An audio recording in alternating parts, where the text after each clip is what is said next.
Blake Lively just had a win in her legal battle with Justin Baldoni, as the judge has ruled her confidentiality order in favor of keeping this information private. She's trying to hide lawsuit information from the public. And I, for one, was relishing just the puny possibility that Taylor Swift would end up getting called to the stand when this eventually goes to trial, if it goes to trial at all. I knew it was unlikely, but I held on to hope, and because of this ruling, it's unequivocally not going to happen, because now all of her celebrity friends are protected, and they're also making concessions for trade secrets not related to the making of the movie. But a federal judge granted Blake Lively's request to limit disclosure of sensitive information in litigation against Justin Baldoni. This includes certain discovery material that is going to be for attorneys' eyes only. Given that the case involves celebrities and their publicists, Lively's attorney warned that some information could be leaked if the attorneys shared it with their clients. The information that only attorneys can see includes trade secrets, such as business and marketing plans and ideas for upcoming projects. It also includes clients' security measures, medical information, and highly personal and intimate information about third parties. Here I was hoping to get a clue in about the next Mint Mobile ad. So the last one, highly personal and intimate information about third parties, could mean Taylor a lot Swift. of things. Third parties means Taylor Swift, certainly, but also Hugh Jackman. Yep. And a lot of their celebrity friends who were semi-involved in this case. But the judge wrote, these cases involve business competitors and allegations of sexual harm.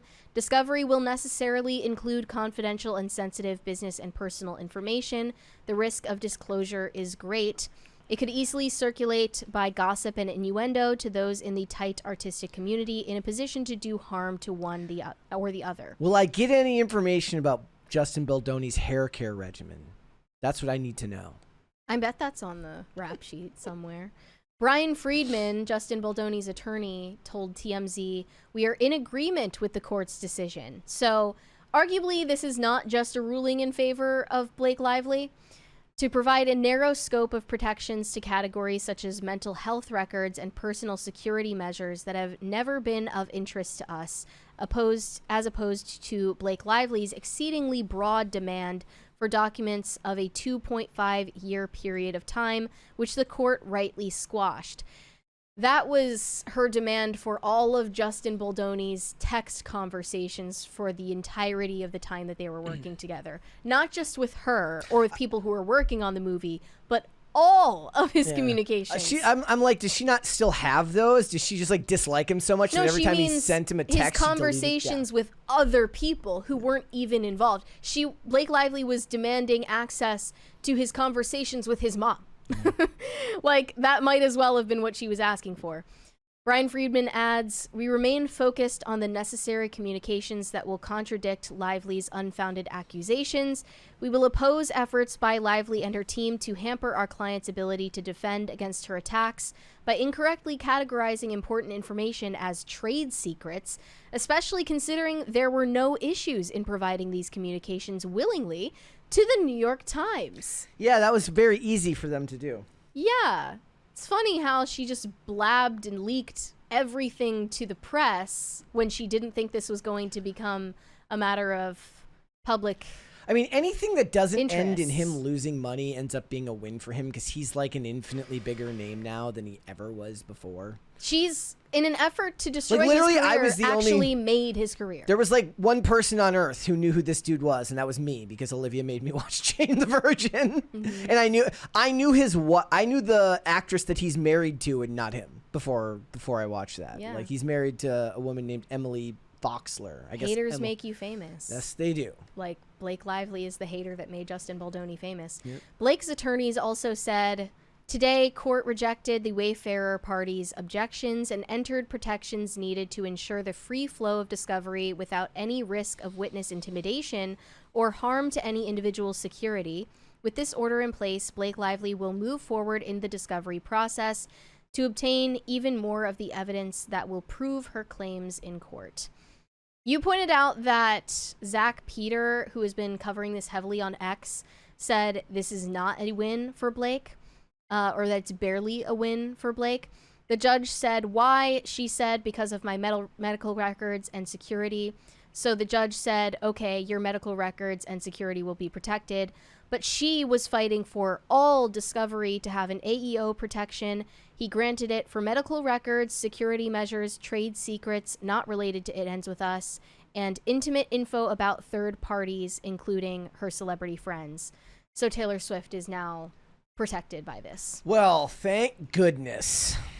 But I don't know, like, I feel like we deserve to live in the timeline where she was called to the stand and questioned by Brian Friedman. Yeah. Like, we deserve to be entertained by that. Yes. And have it televised for the nation. Yeah. Wonder what we don't get that because we can't have nice things. This is why I'm part of the Nothing Ever Happens gang. You know? It does sometimes feel like nothing ever happens. That really stuck with Tim when I said that. That nothing ever happens? Yeah. And then he told me that's because you had your political awakening when Trump announced. So this is just normal for you, but everyone who's older than you thinks this is all crazy. I mean, mine is more the idea that just nothing ever changes, no matter what. Like they're talking about Trump getting rid of income tax to anyone under any household under $150,000. I'm like, nothing ever happens. Yeah. Like maybe sure. Not even no tax on tip has happened. That one never felt like it was actually going to happen to me. Yeah. I don't know. Yeah. Well, anyway, veering off from the political discussion, I wanted to call attention to an opinion piece that I recently published in the Daily Caller. And my argument was from a right-leaning, anti-Me Too perspective why Justin Baldoni low-key deserved to get falsely accused by Blake Lively. That is a spicy take. He did. He deserved it. There's a difference between criminal and civil justice and actual justice. And I think that despite the fact that he's winning in the court of public opinion, had he not, that would have been his just desserts. Maybe the idea here is that people have a hard time with the language of deserved it rather than his actions made it plausible. Yeah, to me, that's not even relevant. Like, because we're never going to know what really happened. All we can tell so far. No, I'm saying his actions, being a male feminist in general and having this attitude in an industry full of sharks made this plausible. Made it plausible that he would be that something like this would end up happening. That he would get accused? Either not just being accused, but also to be kind of spanked by somebody who's professionally a lot more vicious than he is. Yeah. In the worst possible way. I think people are actually way too concerned with the facts of the case, though. Explain that. They're concerned with the fact that Justin Baldoni is innocent of what Blake Lively accused him of doing. And they should be focused on... Which, objectively, yeah, like, she's lying. We know that she's lying. That's not even up for debate anymore. But I just think that when you are culpable for fostering this culture of believing all women all the time, no matter what, maybe you deserve to face the consequences of that. I think that a lot of people, especially people who consider themselves principled, like on the right, would see it as the type of thing. What I mean by that is like they see that as that's untenable. Like even if they had, like a lot of people will say that, like, look, you had it coming. Like you behaved that way. He objectively did. Yeah, but I think that there's still a fair amount of people, and I bet you there's people in the chat that would agree with you on that. I mean, I will say Blake Lively and her attorneys know exactly what they're doing when they open her amended complaint with a quote from Justin Baldoni telling men that they need to believe women. This is actually a real quote from a TED Talk that he gave in 2018. That was the first thing. Why I'm done trying to be man enough. When this story first broke, I was one of the first. I knew because I had looked into this dude well before the story ever came out and knew that he was the most blatant and over-the-top form of male feminist, beyond just the type of dude who says believe all women when somebody close to them faces accusations so that they can stave off the blowback. He was a dyed-in-the-wool male feminist, giving TED Talks, starting production companies to focus on issues of masculinity. He was everything that we have kind of dunked on for the last however many years. The difference is we've kind of always taken that perspective, and I think it still holds true most of the time, that a lot of male feminists are projecting. It's me doth protest too much, and they are hiding something through a veneer of goodness, right? Whereas he, since all of this has come out, at least in the eyes of the public, has shown himself to be a family man who loves his wife and kids, and that's the image that's being projected now. But it's not countering your point to say that the environment that he fostered beforehand was necessarily what led to something like this happening. You're right about that. I don't know. I think that obviously most of the self-proclaimed male feminists are using that as a front, needless to say. And it's because of their own behavior that goes on behind closed doors and gets exposed later on. But it's actually worse that Justin Baldoni believes this shit. Like, it's actually worse that he is a true believing male feminist, that he's not a faker. It's actually worse that these are his real views that he was fighting for. It's worse in every imaginable way. I think it's just, I can't take that position as a dude, because false accusations, the lack of punishment that comes from provably false accusations is infuriating. There was that case that was just recently where the woman accused the Good Samaritan of raping her, and she got like 5 months in prison, and he lost his wife and his kids, and his life fell apart. As a guy, it's very hard for me to take I've made that this perspective. point. That's completely unrealistic, because when you're proven innocent in a criminal court, it means there wasn't sufficient evidence to prove that you committed the crime. It doesn't prove that you didn't commit the crime. That's how the criminal justice system works. So how would you prosecute someone for false accusations? It's the indignity of it happening at all. Like the idea that somebody eventually admits to making it up, like the woman, like the Duke lacrosse players or whatever it is, and says that she made it up, and then there ends up being video evidence of them somewhere else that night, and she gets a quarter of the time or half the time that they spent in jail for ruining their lives. Guys, that sounds like a civil suit, but I'm just saying, like, as a guy, I can't necessarily agree on the perspective. Like, I'm not saying that his behavior doesn't foster that environment, but I don't think being an idiot means that you deserved what happened to you. I don't think he was being an idiot. I think that he has a malicious worldview that was perpetrating exactly what you're talking about. He was literally promoting belief of false accusations publicly. So yes, he deserves it. He deserves to suffer the consequences of what he was propagating on other people. Chat, let us know what you think. This was his quote, by the way. I never got to that. Yeah, go for it. Are you confident enough to listen to the women in your life, to hold their anguish and actually believe them, even if what they're saying is against you? And will you actually stand up and do something so that one day we don't have to live in a world where a woman has to risk everything and come forward to say the words, "Me too"? So, he is telling you to believe all women. When was that quote from?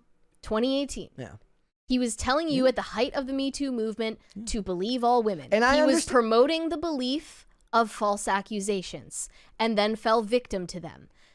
Why would I feel bad for this guy or advocate for his interests exactly? I'm not saying you should. You know? No, you're, and I'm guessing that there's going to be plenty of people in the chat that will 100% agree with you on that. I just, he was literally throwing those people who are victims of false accusations under the bus and then became one of them.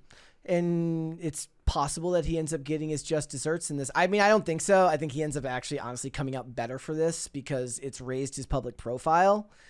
But I mean, there's been more than a few cases of men who have, worked in Hollywood, would have probably considered themselves male feminists and then fallen victim to accusations of their own. But Mike Cernovich actually responded to my op-ed saying, "This is how I treat the Harvey Weinstein case. Objectively speaking, he's not guilty of the most serious charges. Subjectively, I don't care. It's what he wanted for everyone else." Yeah. So I don't know if they believe in karma in the Baha'i religion, but They'd have to ask him. Karma's a bitch. We'll have to wait and see. I don't know if the goal, if your hope is that he ends up that he deserved what he's getting, then oddly enough, what he's going to end up getting, I think, is a higher profile, more money, and a larger spot on the stage. So, sorry, ladies, winning. Men always win in the end. He is actually winning in the court of public opinion, and likely in this case as well. But my point is, even if this didn't destroy his career like Blake Lively hoped, he still has the opportunity, and I would say the obligation, to retract his previous statements and admit his wrong. Yeah, okay. So the other thing I was going to say is, like, if he comes out afterwards and is like, I'm standing on principle and everything I said before, I still believe, then... To me, silence would mean the same thing. I roll my eyes at all of it. It's though it depends on the type of well, I guess maybe pay attention to the type of movies he starts making. Once this is all said and done, Justin Baldoni is morally obligated to retract what he said about believing women when they are making accusations in the Me Too movement. He is morally obligated to apologize. I actually am willing to go out on a limb and say that. Even though he's going to win in the end, true justice would also recognize the people who were wronged because of his influence as well. We will have to wait and see what happens with all of it, but the op-ed looks great. All right. Thanks for watching. Listen to full episodes of Pop Culture Crisis on Spotify. Keep up with us on social media and make sure you subscribe and ring that bell so you never miss the show. Bye, guys.